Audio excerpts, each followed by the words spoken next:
we continue our lecture on design of springs, and this is the lecture number 28. You recollect that in the last class we discussed about the basic equations of a helical spring and derived certain important relationship. And then we started talking about the design of springs under variable load. Just a very quick revisit to what we have done in the last class was something like this. We found out the basic equation of stress, which came out to be of this nature, kW 8 Fd by pi d cube. Then we came down to find out the deflection of the spring, and one thing we did not mention in the last class, that is a very important spring parameter, it is called the spring rate, which is defined as K F by delta, and this delta is what we have obtained. So, obviously, the expression comes out to be G d to the power 4 8 d cube n, where d, as you remember, is the coil diameter. Now, here when we say coil diameter, then please note that this coil diameter normally we will be referring to as mean coil diameter. What it means? Means from the, if you look to this diagram, from this extreme center of the spring wire to the other center of the spring wire. So, this distance is the mean coil diameter, where we will be referring to as d, and that also we referred in the last class also as d. So, what is the relationship between the outside diameter? So, obviously, very simple relation. The mean coil diameter is nothing but d0 minus d, where d0 stands for outside diameter. Now, this spring rate sometimes also is called as spring constant. So, this was the basic equations what we have learned, and then we would like to start with today's lecture, whose preamble I have already given in the last class, that whenever there is a variable load onto the spring, then how do we design in those cases. The first of all, what we would like to know is that normally in case of the spring, what happens that either it be a compression spring or be a tensile spring, or sometimes it is called an extension spring. See, the force is always of one kind. What I mean by one kind, say it is an compressive, then at the most what we can say onto a spring, this is a spring, suppose it is just in a position of holding the spring between two plates, and we give some loading which goes to the maximum. When it comes back, means when it comes back to this zone, then it will be, well, it will be what, sometimes like 0, but not always. But what I mean to say that if it is an compressive nature, it will never go to a tensile in nature, it will be always remaining compressive. Similarly, if you consider an extension spring, it will go to some amount of extension and come back to a lesser amount of extension, but it will never go to a compression zone.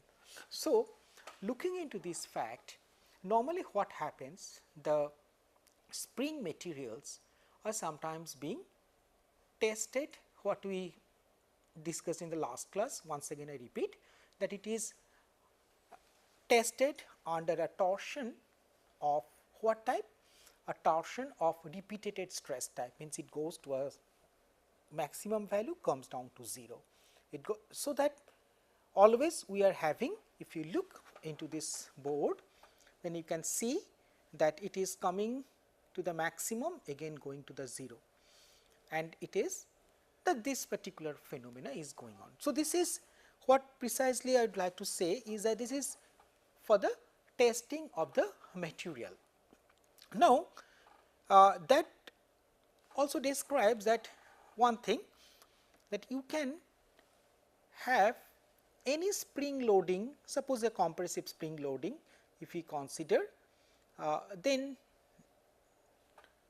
you can have something like that. It need not go to 0 always. Okay? That means, in this case, as we have been referring to an positive, so it will be a tensile type of spring where we go to a maximum tensile. Again, we may release certain amount of tensile. So, that means the stress is released, but it will never go to the other side. This will never happen. That is what we would like to say. So, that is the reason what is happening, that we will have a simple some changes in the variable load design for the springs, in contrast to what we have learned in our earlier classes about the variable load design for general machine elements, where we have seen that we faced in certain cases a complete reversal of cycle. It was any general fluctuating stress or a repetitive stress of the kind what has been shown over here. Now, here you can see that all these designations are, all these things are designated as shear type. So, what is this one? This is a tau max and it comes out to be 0. Again I am repeating that this is for what? For the material test normally, but the spring can have any sort of loading, but of one kind. That is a very important thing to talk about. So, what we have? The mean stress and the, what we remember, this one we called as stress amplitude. So, this tau A, tau m remains to be the same thing as tau max by 2. So, if it is a material testing, suppose, then this tau max by 2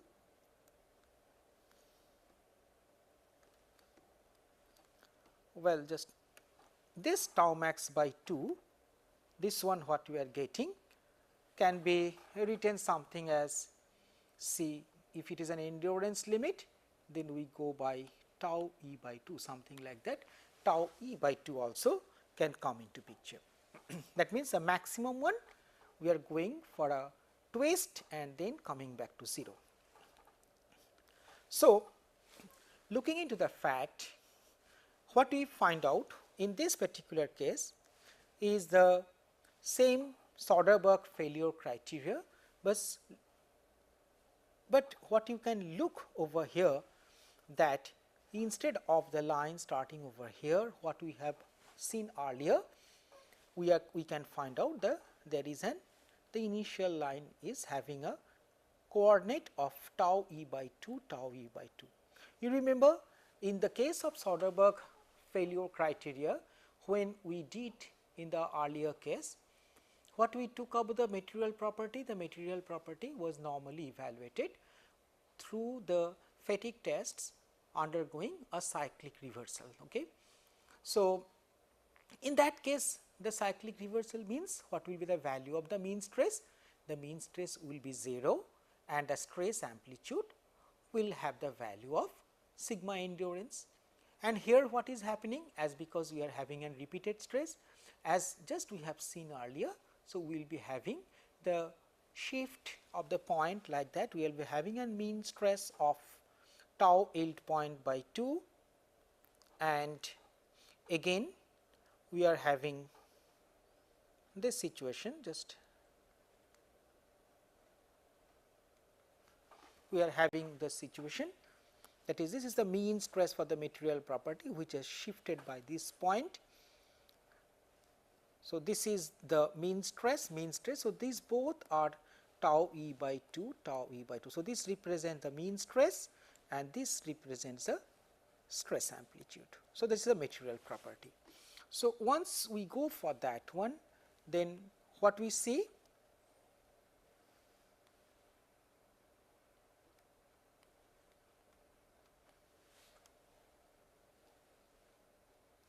Okay.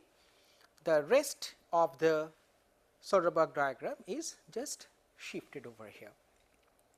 So, this as usual you can see we are having the tau yield point, this is the stress amplitude part or the endurance limit, but remember it is all for the shear values. Now, if we choose a typical factor of safety, then obviously the line shifts as it is being shown over here, and then what we get? We get this line is a safe stress line.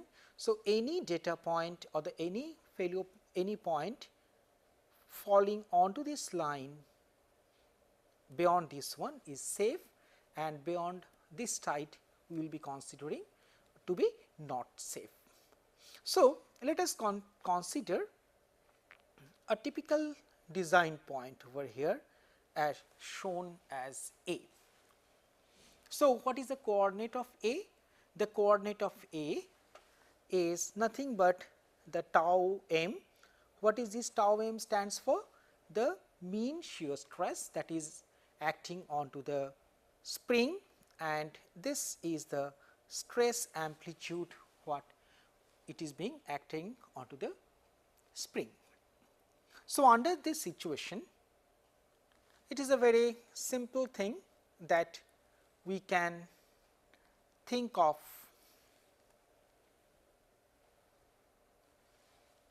a relationship as usual what we have done for earlier case.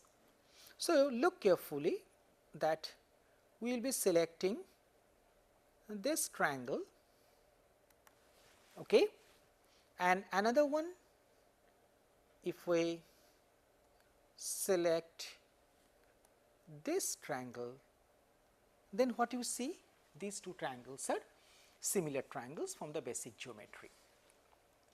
So, if this is so, then what we can find out?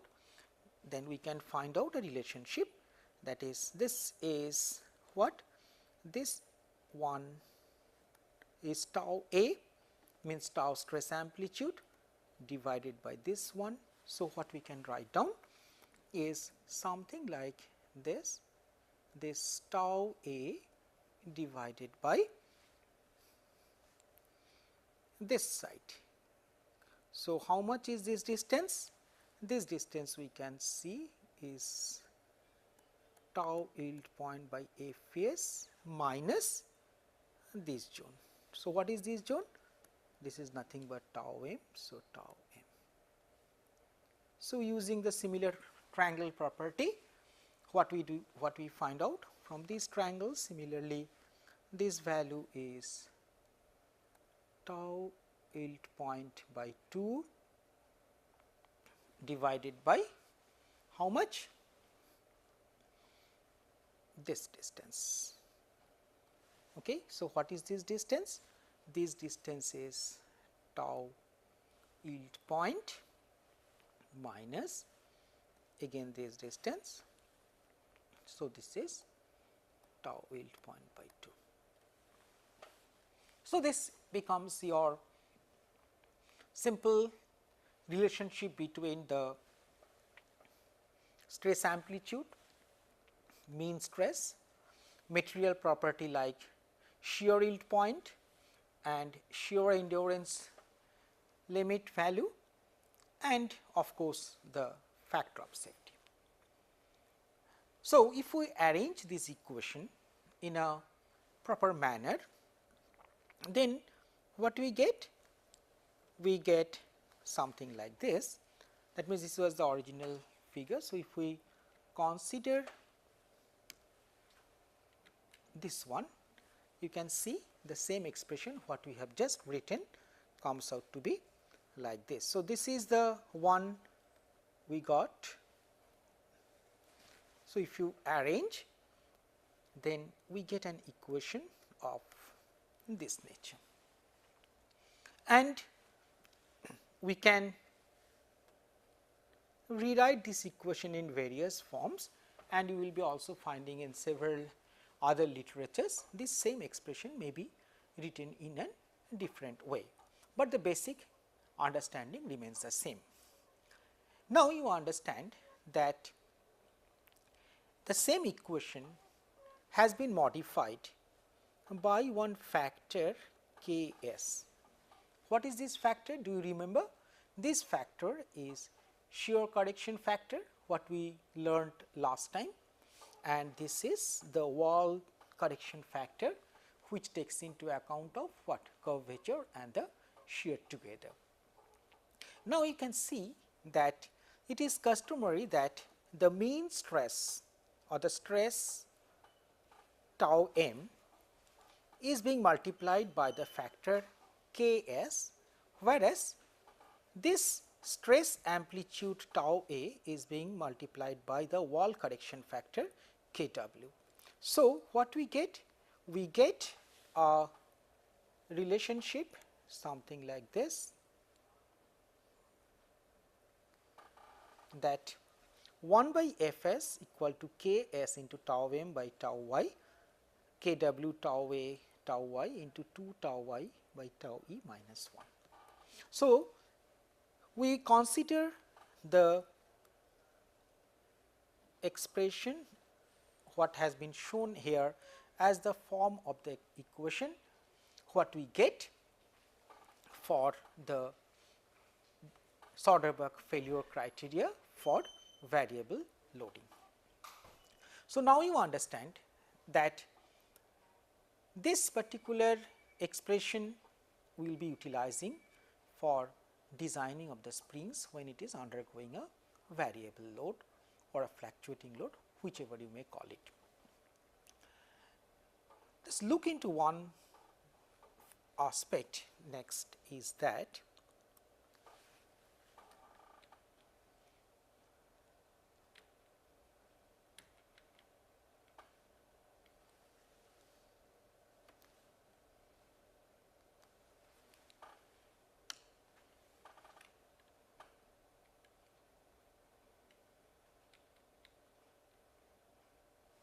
well, this is what you can see is the estimation of material strength. Now, this is a very important aspect. What is being done in design of this particular spring is that whether you go for a design under static condition or a design under variable load situation, you have to have the knowledge of the shear yield point property, or in case of this particular variable load design, you have to know also the endurance limit for shear. Now, what it has been seen that most of the materials are being tested for tensile strengths. That is a very simple type of experiment, and we get a quick data, and regarding this we have already discussed earlier. So, what is the thing what I would like to point out is that mostly we have the data for the material for the tensile strength. So, from those data we can find out what are the situations or the strengths coming due to the tensile test, that is mainly the yield point in tension and the ultimate point in tension tests. However, as you can see that we require the shear values of the corresponding strengths in tensile, one has to undergo or undertake an experiment to find out the actual data, or find out from various experimental data collected together to get an knowledge of what should be the values from the ultimate strength values to the yield point value, I mean shear point values. So, first and foremost thing is that one has to find out the value of what we consider is this particular one, what is the value of sigma ultimate. Now, the best way of finding out the sigma ultimate is this thing, that you find out from the database. What is database? Means standard design handbooks and other sources where huge experimental data for the simple tensile tests are available, from which you get the values of sigma ultimate, and then you try to find out the values of the shear corresponding shear values. Now, in case of the spring design, it has been observed that these sigma ultimate values are quite sometimes dependent on the wear diameter of the spring. Hence, from the experimental results, sometimes a formula of the type what has been depicted over here is being used. What is this particular formula? You can see that sigma ultimate equals to a constant A divided by wear diameter to the power another exponent. Now, for some selected materials which are commonly used for the spring design, the values of AS and MS are given over here. So, we can see that these values 1510, 1610 etc., and this is the diameter to the power this particular value will give you a stress in MPa. Okay. These values will give you a stress in MPa. That means, this particular one should be in MPa, and then you get the corresponding values of the MS. Well, that means, let me write it little clearly. That means,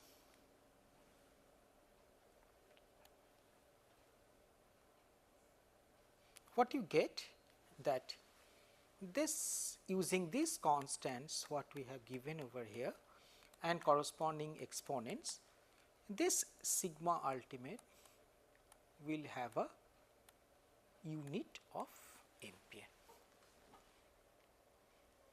Now, in this case what one can do is that utilize this expression to find out the value of sigma ultimate, or else as we have told that you get from some database source and take the value of the sigma ultimate. Now,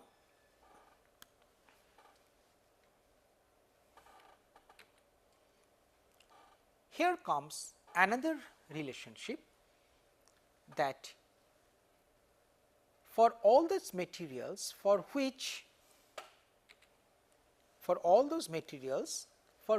you have found out these values of sigma ultimate, this for all these values what you have got for the sigma ultimate, it can be equivalently utilizing these factors we can obtain either the endurance limit value or we can get the yield point value. Please note that for all these cases the shear stress carried out from 0 to maximum load means that repeated stress experiments have been carried out and from which the values of yield point has been derived, and thus from the experimental fact such table can be prepared. And one such example has been given over here, which shows, you can see onto this board, that this shows that if we consider such relationship, then what you get? You get that tau yield point by tau ultimate is 0.21 for hard drawn, for oil tempered ware it is 0.22, chrome vanadium 0.20, chrome silicon 0.20, music wire 0.23, and 303 stainless steel wire it is 0.20, and the correspondingly if you want to find out that yield point value, then what you get? These are the constants 0.42, 0.45, 0.51 etc., etc. Now, we can see this list is not an exhaustive one.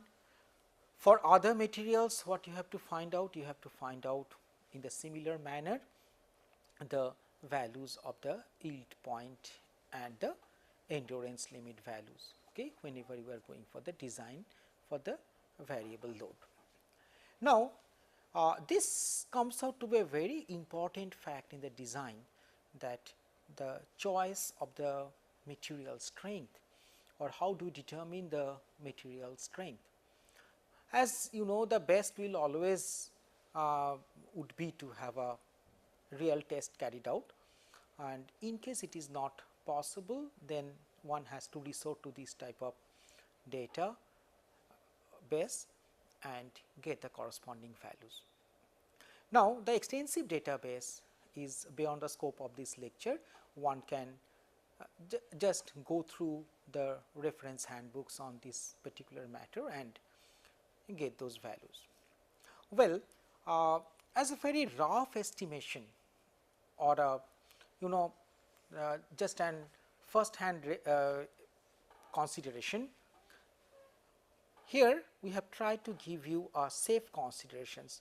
Just looking at this particular data or this constant, one can very well say that the tau endurance, means tau E by sigma ultimate, is simply 0.2, and tau yield point by sigma ultimate is simply 0.4. Maybe this is safe, means this is a very conservative design, but anyway one can just roughly one can use these values to have and design approximations. So, we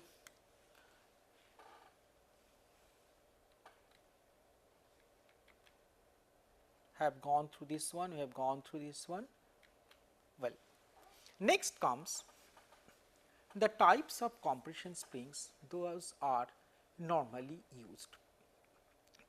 We know that two types of compressions, two types of springs are normally in use. One is the compression spring, one is an extension spring. So, when we talk about the compression spring, normally we will be having four kinds of compression springs. One is the plain end, and other one, if you can see, is the plain and ground end, then square and closed ends, and then squared and ground ends. Each has got its own merits and demerits, but let us go for that, what we mean by all these nomenclatures, what has been shown in this board. Now, total coils will be the number of coils what you can find over here. Now, then why especially the total coil word has been used? Sometimes what happens that we will be seeing just after some time, that just for a better sitting, sometimes you grind off this portion, and you get a total coil of this nature. So, once you get this one, then you can see over the length, although there are some other coils present over here, but those are not counted. So, in other words, what we mean to say is that only those coils which are really taking up the spring actions are called the N, and this is termed as active coils.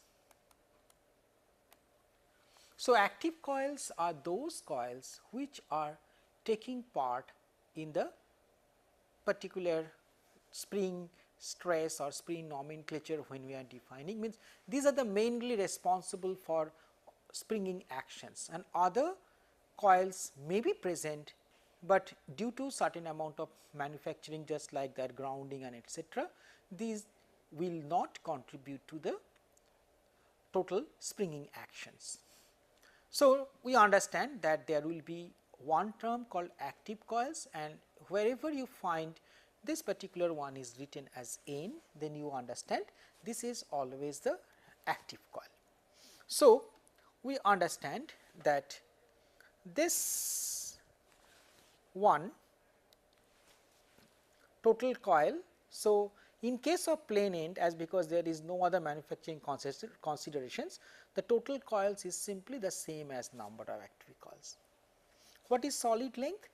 Solid length is that length, means if you just take up the spring and put a load over here and press it in such a way that all these gaps are disappearing, means entire this coil, this coil, this coil clashing with each other and makes a solid body. So, that is what we call as a solid length. So, in this case the relationship between the solid length and the total number of turn is given over here. For this typical plane end, that solid length is equals to d is a spring wire diameter into nt plus 1. So, that is it is understandable. So, these are the number of coils, each is having d. So, d into nt and plus 1 as I told you to take care of the other coils which may or may not be actively taking part, although we can see it is taking actively part all the end coils, but still for the this parts altogether add up to another value 1. So, we get the solid length as it is given over here. What is free length? The figure over here, what is being depicted is purely the free length. This is the free length, means you just keep the spring as it is, then the length it will show up is the free length. So, what is free length? This is the solid length and this is the solid length plus delta max. What is delta max? Means the maximum amount of compression it can have is the delta max, and that means that delta max plus solid length will give you the free length. But anyway, always people consider certain amount of more length called allowance. What is this allowance meant for? So that in design we will be considering this delta max. If this delta max is to the fullest extent, then what will happen? This coil and this face of the coil will clash with each other. So, that means there could be some amount of wear taking place due to this clash of the wires. To avoid that, what you understand? That means you keep certain amount of clearance. So, this particular D allowance is meant for that, and this is normally 15% of delta max. But anyway, there is no such definite situation that can guide us that what should be the allowance, but I am giving you a just a guideline that 15% of the allowance, 15% of the delta max is the allowance. So, this is what we get, and then you come down once again to the pitch. So, what is this pitch? This is L minus D by N. So, you understand the pitch just like an screw. This is the pitch what you get for the coil. So, that is L minus D, that is free length minus D by N. That gives you the total nomenclature of a compression spring having the plain ends. I need not repeat for all other springs, but you can see the next one will be for plain and ground ends, where you can see total number of coil is N plus 1, solid length here it becomes D into NT, free length as usual, but pitch is L divided by N plus 1. Next you go to the squared or closed ends. See earlier what is a squared and closed end and the plain end, the difference lies over here. Earlier the spring head was going like that, now here if you ground it then plain and ground. But in this case what you can find out that the last coil is not going in the proper manner, it is being pressed to make some sort of flat end, and this is what we called a squared end or closed end. Now, if you look at the next one, then you will be finding out the square and ground end. So, there you will be having something like this. This means something like this, you have squared it, again made it and ground it, so that it can properly sit in the sitting coil. So, what you get? This is a squared and closed end, and next one we get squared and grounded. Already I told you about that one in the earlier slide. So, this is the picture of what you find out by the square and ground end compression springs. So, this are the 4 types of compression springs normally is used in design, and you have learned that what are the nomenclatures of a spring, that is the total coil, solid length, free length, pitch, etc. We have talked about these springs of the compression type. Now, next we will go to learn more about the other type of spring, that is the extension springs. So, you can see a part of an extension spring with a hook, which is, this is the what we call, this is the hook, okay, and this view is shown over here, and this is a spring body in the extension spring. Now, you can see the simple relationship is a body length LB is given by D into N plus 1, where N again stands for the active coil, and free length is the LB, the body length, plus the 2 the hook diameter. So, only 2 nomenclatures to define the extension springs. Now, one of the situation that come into picture is that this hook. Now, this primarily these hooks are unavoidable, because as you know that the spring has to be held at some location. So, to hold the spring at some location, what you require? That you require some sort of a hook or a bend onto the spring heads to facilitate holding of the loads. Now, a typical hook has been depicted over here, but by putting such hook, what happens? Certain amount of stress concentration comes at this bend zone, and these are substantially weaker zone compared to what of we can see for the other spring bodies. So, one has to take care to see that while designing the hook, one should take the steps so that the stress concentration is reduced.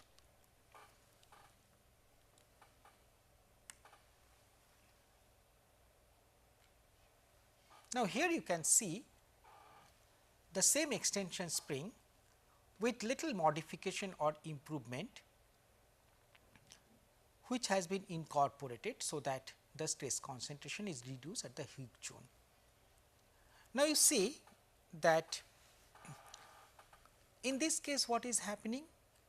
A total loop, just like these loops, what is happening? A total loop is just turned up, that means by some means it is purely turned up to this zone, and this makes a what is being written as a gradual sweeping curve. So, anything going in a very gradual manner, as we know that stress concentrations will be highly released.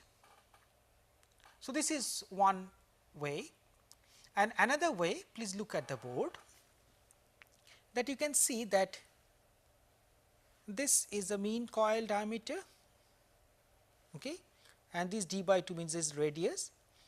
So, from this radius, if you can see that gradually if I just join these lines, then you can see that gradually there is a reduction of the radius. So, this was d by 2, then gradually it is reduced and then you make a hook like that.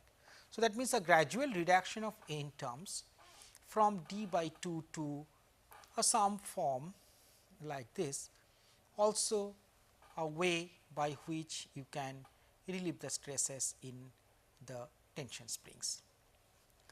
So, now we have learned two types of helical springs. One is the compression spring, another is the extension or tension spring. And we have also learned about what their constructional features and the nomenclatures.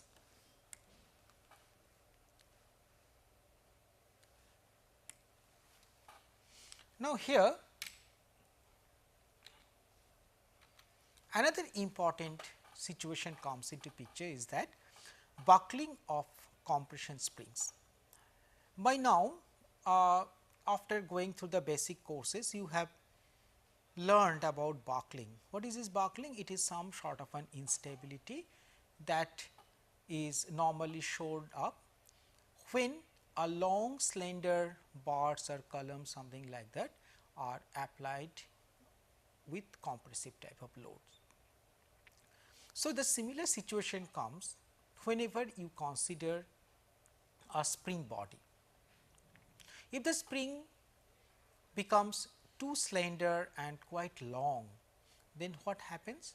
That it sways away sidewise and what we call normally as a buckling failure. Means if we look to a spring of this type and it is uncompressive, of course, the buckling will take place for a compressive type of spring. Then what happens? If it is an instability, it is the buckling is occurring in an unstable situation, then what happens? Something like this, means a spring takes up a shape like this. So, this is what is normally called buckling of the spring. So, what is the idea? The one of the idea what we try to learn in this particular buckling of the compression springs, that when you are designing, if you find that free length is I think this should be not less than, please note this as, if the free length is roughly 4 times the coil diameter, to avoid that means free length excuse me it was okay. That means free length should be 4 times the coil diameter, less than 4 times the coil diameter, to avoid buckling for most situations. Please note that I am just using the word most situation, because just I will explain it after some time. Now, in this case what is happening? For slender springs, central guide rod is necessary. Means if we find that the after calculations the spring is likely to buckle, then one has to use a guide rod passing through the center of the spring axis. So, about which the spring should compress, and I mean the compression action of the spring should takes place along this particular guide rod. Now, as a guideline, you can see the L, the free length, that should be this one. It should be less than pi d c e. You understand this is the E, and G has a standard meaning of the modulus of elasticity and shear modulus of elasticity. And in case of steel, if we use a value of E to be what, 200 GPa and G to be 80 GPa, then you get a relationship for the steel material, that L is should be less than 2.57 d by C e, where C e are the This CE are the end conditions what has been given over here. Now, fixed at both ends means what? That means you are something what is the you are you are placing some sort of plates through which it is being the spring is being compressed. So, you get a 0.5 hinge at one end and this is a plate at one end, this is the 0.707 and hinged at both ends and fixed at one end and free at other end. So, that is the reason if you look for all the engineering applications that mostly you will be finding out these situations. That is the reason I have used a word, the free length should be less than 4 times the coil diameter to avoid buckling for most situations. It is not always, but roughly as a thumb rule you can see it, but it requires a checking for each and every individual spring whether the buckling is taking place or not. So, you always keep in mind that any spring you design, you compute its free length and have a check for this relationship, taking up the values of the end conditions what has been given over here. So, this is a very important aspect, because if there is an buckling, then obviously the design either has to be changed, and if it is impossible to change the design due to certain other constraints, then what you have to use? You have to use a central guide, and once you use a central guide, obviously the machine component design has to take another shape. So, a check for buckling is also very important. Now, let us see another aspect of the design of the springs, that is what we called as spring surge, or the determination of the critical frequency of a spring. Now, what is that? Normally, this particular phenomena can be explained in the way that if we say give a load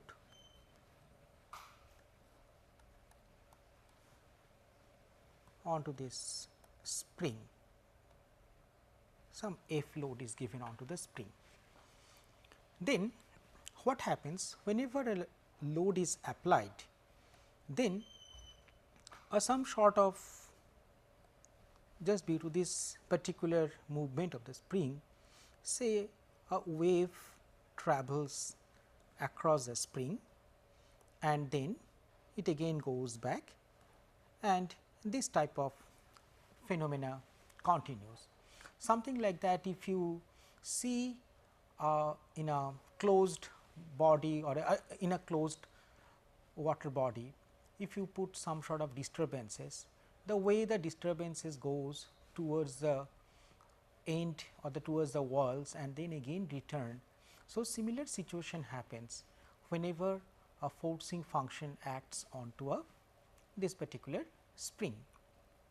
Now, this particular situation is called the surging of the spring, in the sense that if this particular travel of the wave becomes equal to the natural frequency of the spring, then immediately there will be a resonant frequency, and this will be detrimental, and there will be a failure of the spring or likelihood of a failure of the spring than what the design is predicting. Okay? That means, before the design predictions, the failure of the spring may occur.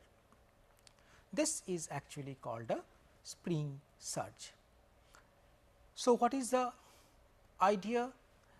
That means, once you have designed a spring, then what you have to take into care, that you find out the critical frequency of the spring, and if this critical frequency is different than what is your actual operational frequency, then the chances of resonance is less.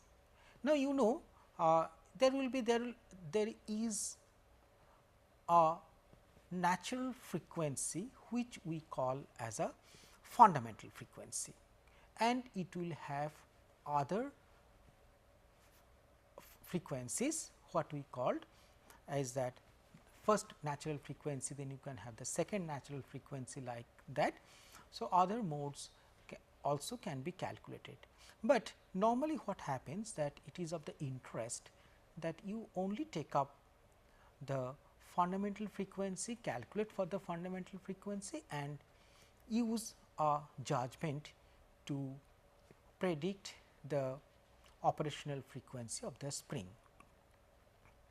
Now, in this case we will see that this fundamental frequency what it is being given over here, which is of our interest, all right. Now, this particular fundamental frequency can be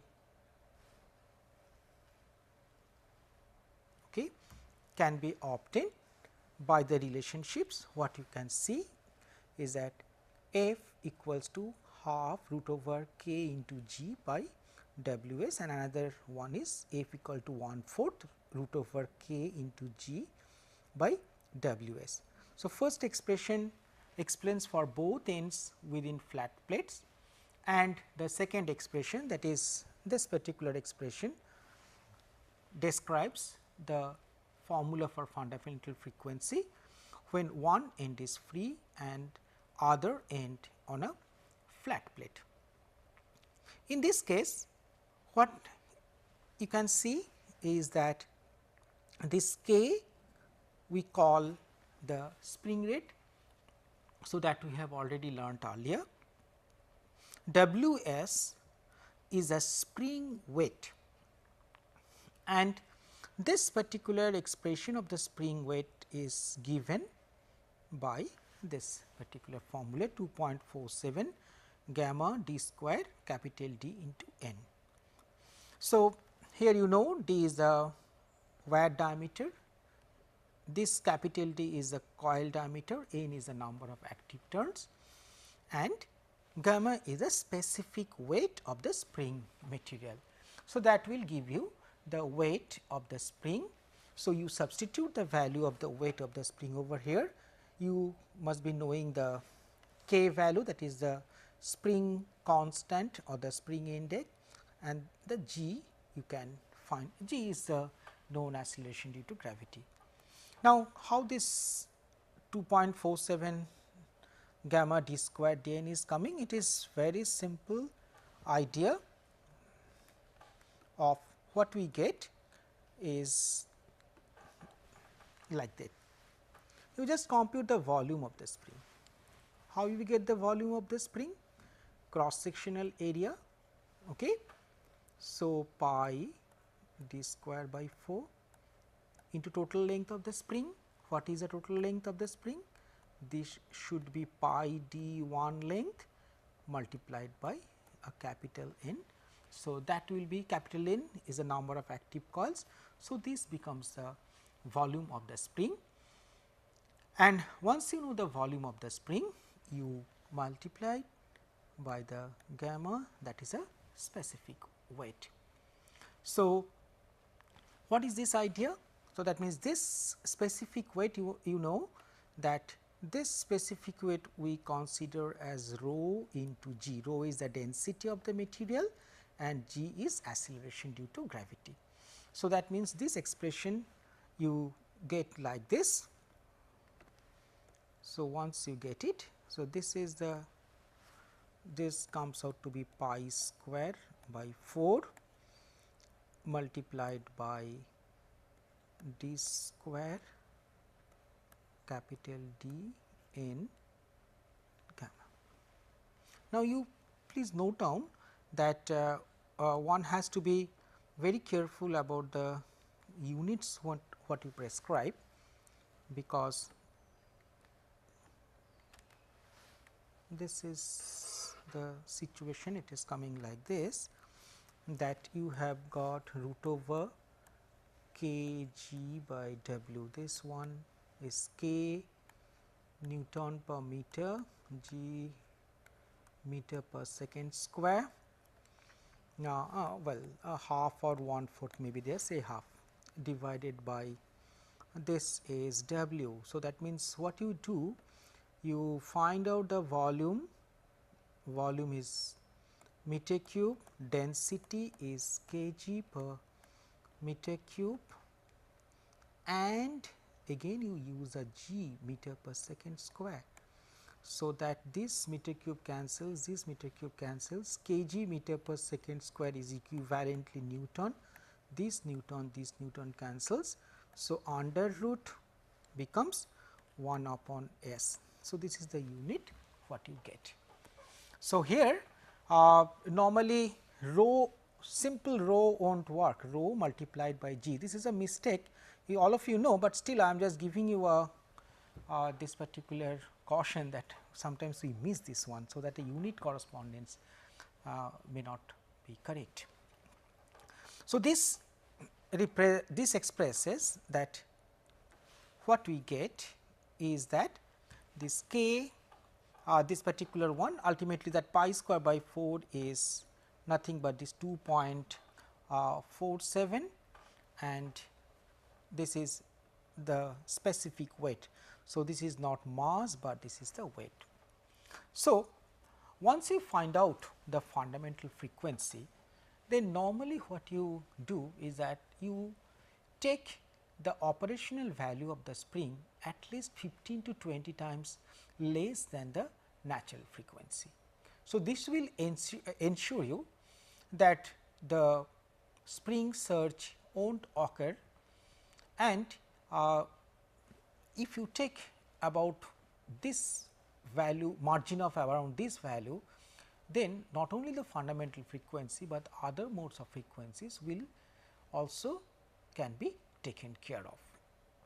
So, this is the more or less the ideas what we concentrate for the design of the springs.